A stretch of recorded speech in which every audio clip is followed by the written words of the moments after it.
देखते हैं जनता इसमें क्या रोल निभाई है। भारतीय चुनाव के परिदृश्य में जो है प्रशांत किशोर का नाम कभी सफलता की गारंटी माना जाता था। वह उन राजनीतिकारों में से थे जिनके कई राजनीतिक दलों को सत्ता प्राप्ति स्क्रिप्ट राइटर माना जाता था, जो राजनीतिक समीकरणों को साधने में पारंगत थे। जब उन्होंने इस भूमिका को त्याग कर सीधे राजनीति के मैदान में उतरने और जन स्वराज के गठन करने का निर्णय लिया, तो यह बिहार में एक नया सूरज लाने का एक ऐतिहासिक जो है साहसिक दावा था। 2025 के बिहार विधानसभा चुनाव प्रशांत किशोर के राजनीतिक करियर का सबसे बड़ा और निर्णायक दांव साबित हुआ। जन स्वराज पार्टी ने राज्य की लगभग सभी 243 सीटों पर उम्मीदवार उतारे, लेकिन उनका परिणाम अत्यंत निराशाजनक रहा।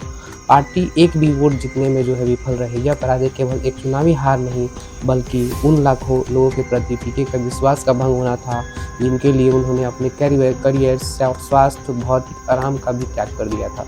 जनता द्वारा एक ऐसे नेता और दल का पूर्ण रूप से नकार दिया जाना, जिसने राज्य की सबसे गहरी समस्याओं को हल करने का जो है वादा किया। धोखे के नैरेटिव का आधार बन गया ये मुद्दा और ये प्रशांत किशोर। यह अस्वीकृति उन लाखों समर्पित व्यक्तियों के लिए निराशाजनक थी, जिन्होंने बीके के त्याग को देखा और सराहा था।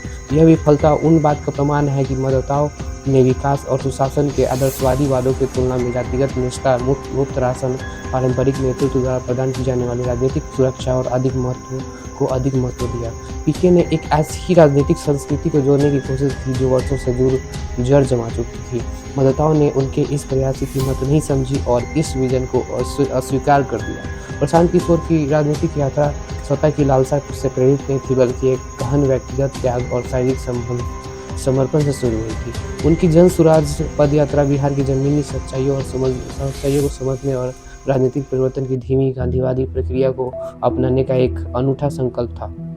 पदयात्रा का मुख्य उद्देश्य समाज की मदद से सही लोगों को चिन्हित कर एक लोकतांत्रिक मंच पर लाना, स्वास्थ्य समस्या को बेहतर ढंग से समझकर विकास की ब्लूप्रिंट तैयार करना और शिक्षा, स्वास्थ्य, रोजगार, कृषि तथा सामाजिक न्याय जैसे 10 महत्वपूर्ण क्षेत्रों पर अगले 15 साल के लिए विशेषज्ञों की सलाह से एक विजन डॉक्यूमेंट बनाना था। यह तपस्या जो है असाधारण थी।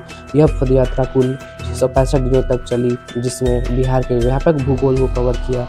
पीके और उनकी टीम ने 2697 ग्रामों, 235 ब्लॉकों और 1319 पंचायतों में सीधे लोगों से संवाद स्थापित किया। यह व्यापक कवरेज बिहार के राजनीतिक इतिहास में अभूतपूर्व शारीरिक और मानसिक समर्थन था। उन्होंने इस विस्तृत और महत्वाकांक्षी विजन की डॉक्यूमेंट भी प्रस्तुत किया, जिसके तहत उन्होंने जन स्वराज की सरकार बनने 1 साल के अंदर बिहार के प्लान को रोकने का बोल्ड वादा किया था। उन्होंने